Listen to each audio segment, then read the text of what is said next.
So my name is Lydia Zepeda, and I am a resident of Tacoma. Well, I'm actually retired. I used to be a professor at the University of Wisconsin in Madison, but right now I'm volunteering for a lot of different organizations, and one of them is Grid City Co-op. I'm an economist, but don't hold that against me. And I used to teach family economics, production economics, sustainable and socially just consumption, econometrics, and research methods. So most of my research was on food. So I'm actually trained as an agricultural economist, and so for about 35 plus years I did research where I would interview farmers or consumers about different aspects regarding food. Well, I did a study to help a local food bank try to understand why people were not using a food pantry.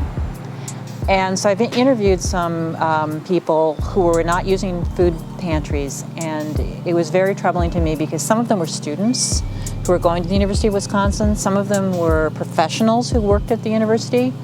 I talked to a person who was in IT, and they all told me stories that I thought were that shocked me about how they were skipping meals, or they were eating really low quality food because they couldn't afford to eat decent food because they were so strapped for cash.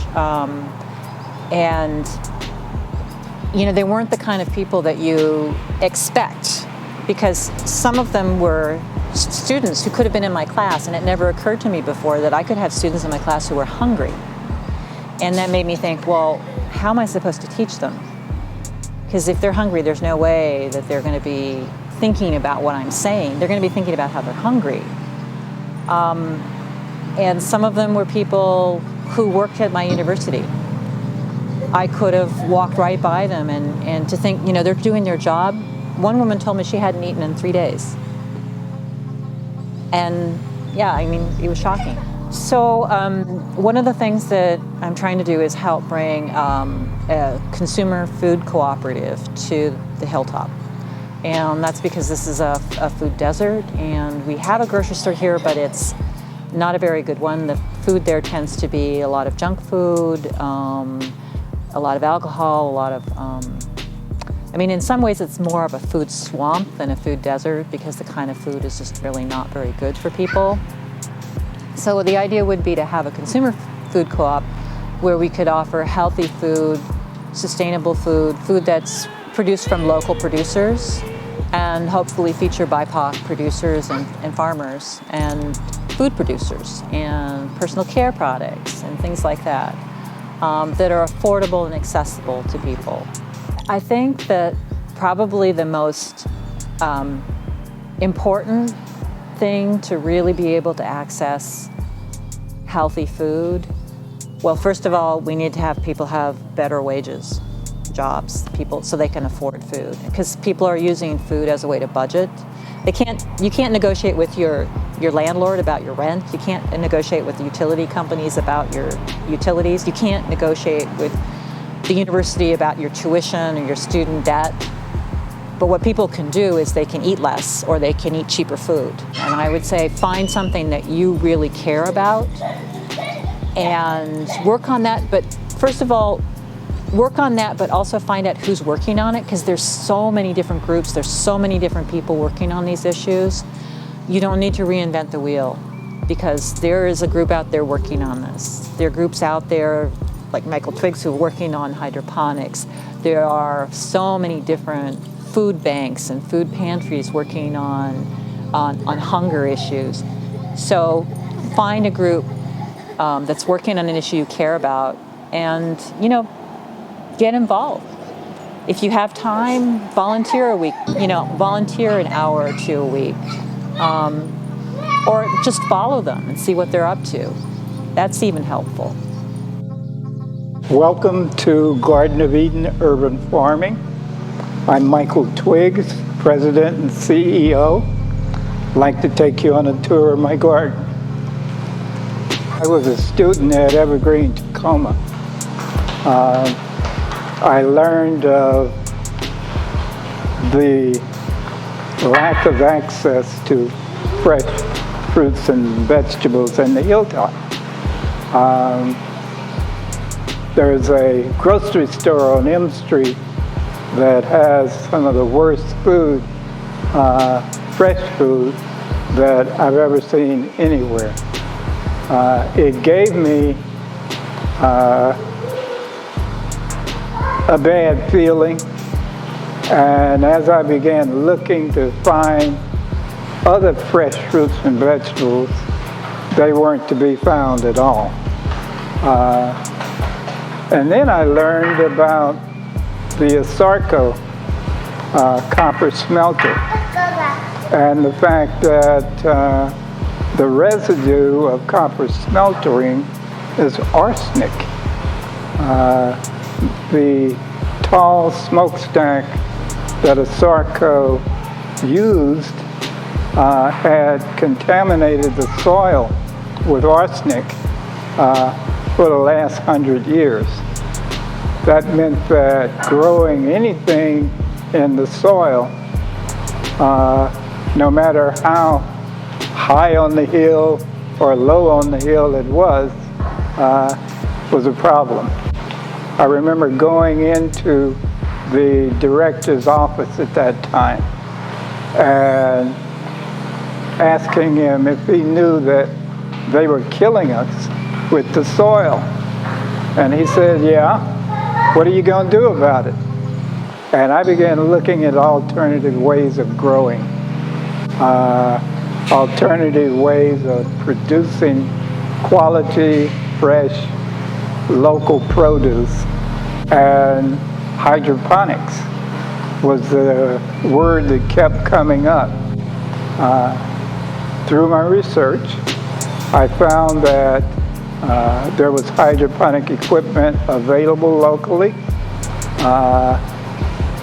I started the Environment Club at Evergreen, Tacoma, and we wrote a grant that allowed us to buy the first hydroponic piece of equipment that I used. That was the start, and when I graduated in 2013, seems like a lot longer ago, I started a little company called Garden of Eden. Garden of Eden was the name of my spring project, and it became the name of my first company upon graduation. Wrote a grant and was funded by the City of Seattle Department of Neighborhoods.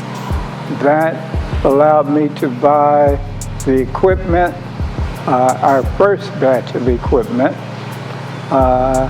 and it gave me an opportunity to really get into the business and what it was like, and we ended up training about 20 students for the central area of Seattle.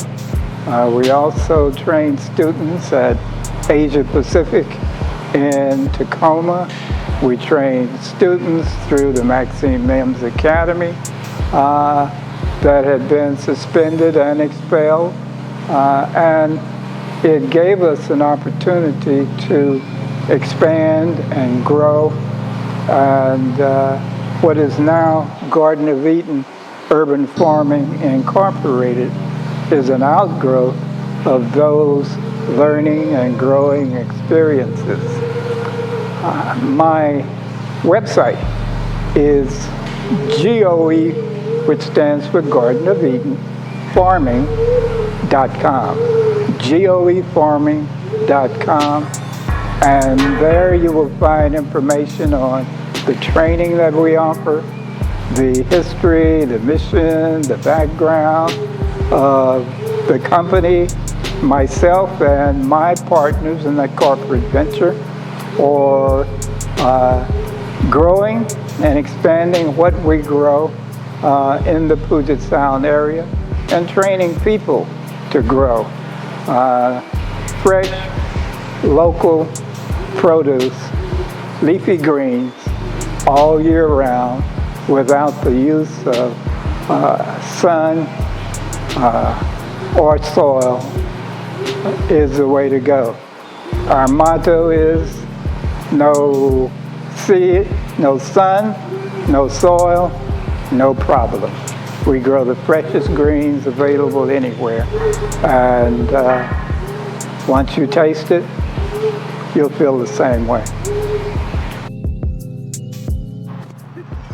Hi, I am Ray Williams. I'm the co-founder and managing director of the Black Farmers Collective.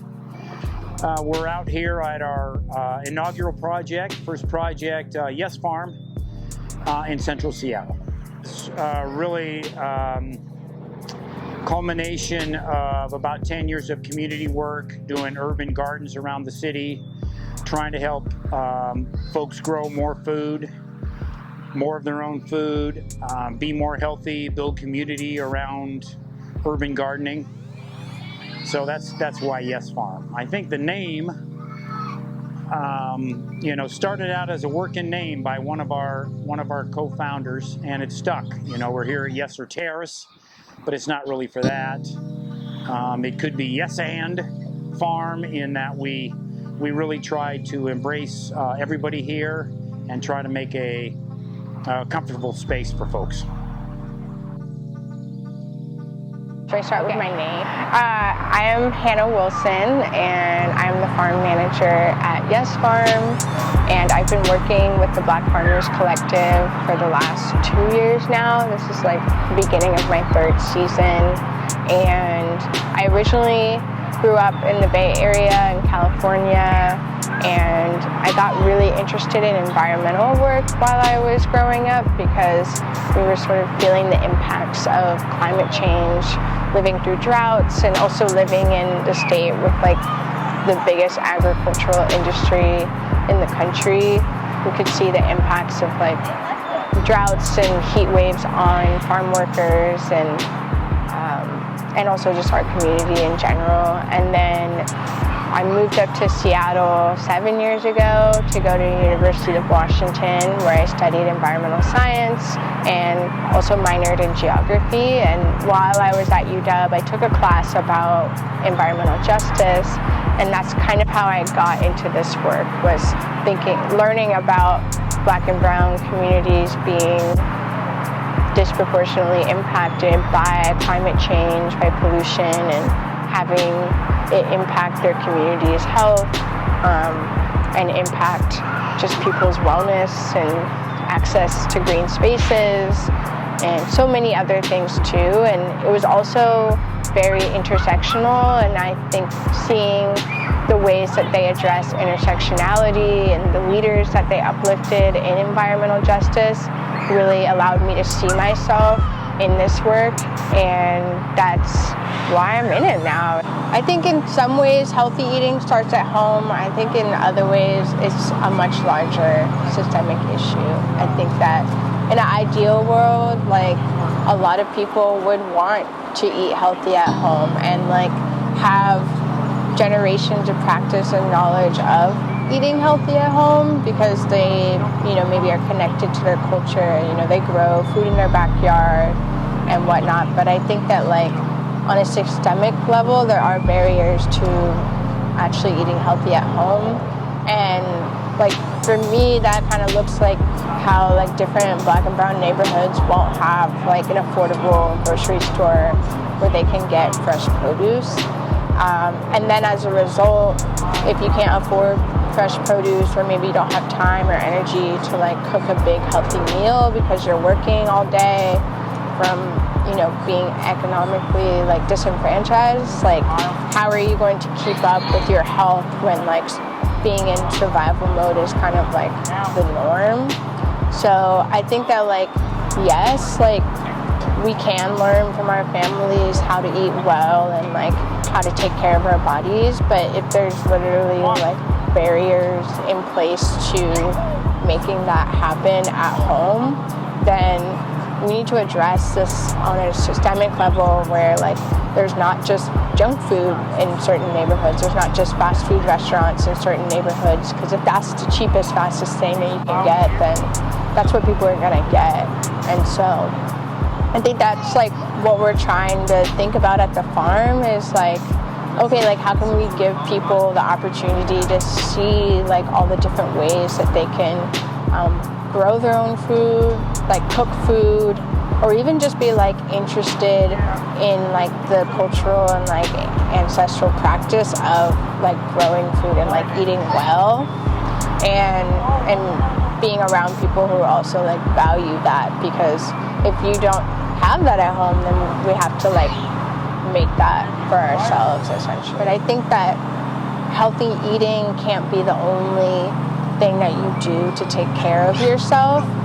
And I think that like thinking about healthy eating as a lifestyle can be hard, because it kind of can perpetuate diet culture where we're like kind of obsessed with like our bodies and like our diet and like what we eat every day, but not necessarily paying attention to like our connection with community, like our connection with the land, and like our, you know, relationship with ourselves and like spirituality, and making eating just one of those things that you do to take care of yourself. I am motivated to eat well because I have literally planted the seed to make the food that I'm eating a lot of the time, and knowing that I like put the seed in the ground, watered it, nourished it, harvested it, it just feels important to, you know, learn how to cook with it and eat it and like implement it in my life.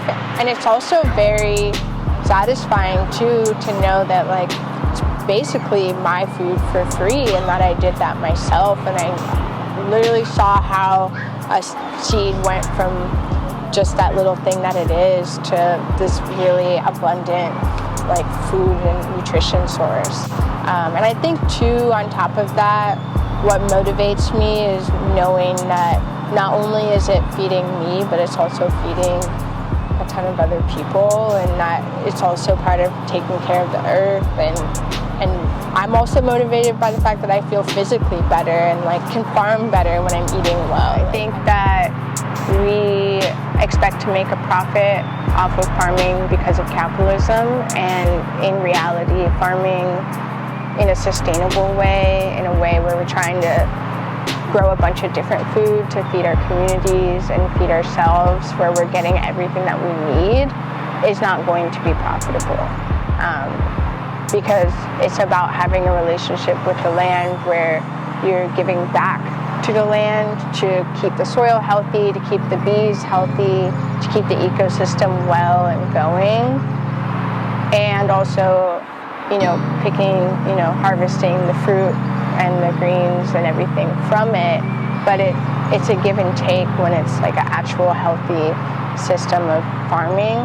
But in big agriculture, in all of that, they're really just taking from the land. Like they're taking all the nutrients from the soil, they're taking all the food that we grow from it, and not actually giving back to that land. And it's not actually feeding communities, because they're just selling it for a bunch of money at grocery stores. Or, for example, for corn, it's like we don't need as much corn as we are growing in this country. And as a result of corn being subsidized, we are putting corn fructose syrup, or like corn syrup, in most foods that you see in the grocery store, but it doesn't need to actually be in those foods, and it's not good for us to have that. You know, Black communities have a long history of having land taken away from them, and beyond that too, having their like humanity and culture ripped away from them as well. And so, you know, I think that it's so important that we do this work, because we were brought over here because we were great, that we had all this knowledge of how to steward the land that the capitalists, you know, colonizers needed in order to grow everything that they grew to build the economy the way that they did. And those capitalist colonizers saw how powerful it was when Black people were stewarding their own land after they were like freed from slavery. And all these Black farming cooperatives popped up, all these like towns with like wealthy Black people popped up after you know, emancipation. And, you know, white supremacy said, no, like, you can't have that. And so that then again, like, the wealth and the land was taken away from Black people over like the last 100 years. And more recently, we see that like redlining and gentrification have, one, put Black folks in one neighborhood together, and then grocery stores wouldn't build in those neighborhoods, and then as a result, you know, those folks wouldn't be able to grow their own, or would have to grow their own food, or not be able to get healthy food from the store. And then now we're seeing that communities are being broken up, and so even if they've been able to grow their own food and yards and stuff out of survival, now it's like they've lost that community support, and they're like economically just like struggling because they've had to move away from the places that their communities have built themselves up from. And then as a result, again, grocery stores are not building in those neighborhoods because those folks may not have the same amount of money to spend, and that's what grocery stores want. And so we're seeing, basically as a result of all these things, that Black farmers don't have representation, that we're not seeing folks doing this work, even though it's an ancestral practice. Like, it is important that we do this. And we're also seeing the health impacts of not being able to eat healthy food. And so that's why we're doing what we're doing. It's like we want to address the health issues that are coming up. We want to show that there are people doing this work, whether it's farming, whether it's being an educator or organizer or an artist. We want to show like the youth that there's like people that look like them that are doing this work, and that it is possible, and also give them the tools to be able to do that for themselves, grow their own food, build community, and like be a leader in their community, and get our.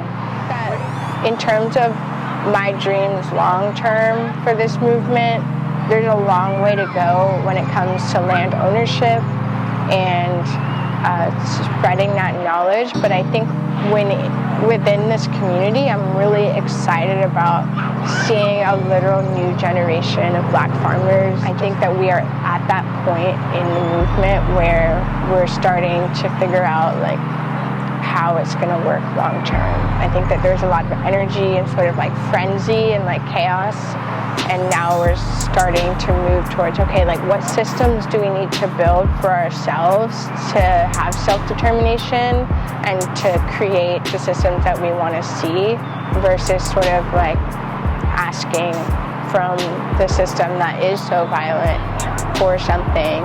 And I think that we're starting to pivot in that direction at this point. So food justice to me looks like people of all backgrounds having choice in the food that they eat, and that they have power in,